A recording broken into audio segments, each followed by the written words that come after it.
यो अब यो दार्जिलिङको बाटो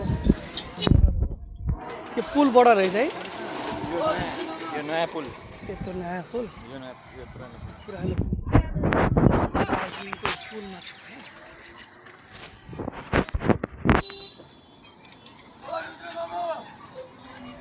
ट्याक्सी चढेर दार्जिलिङ जाने टेम्पो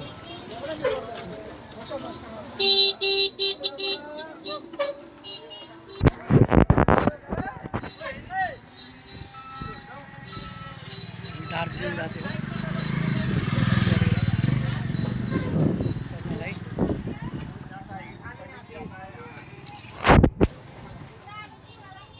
नयाँ पुल ठुलो पुल हो त्यो मेन बाटो अनि कि बोर्डर भनौँ न त्यसरी बुझ्नुपर्छ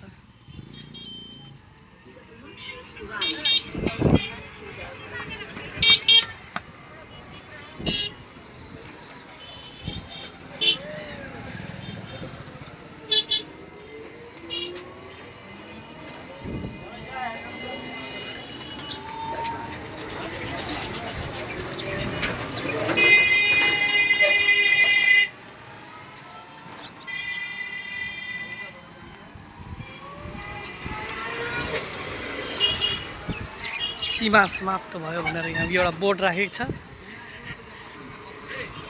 इलाका प्रहरी कार्यालय काकडभिट्टा झापाबाट कोशी प्रदेश भ्रमण गर्नुभएमा हार्दिक धन्यवाद समाप्त भयो भनेर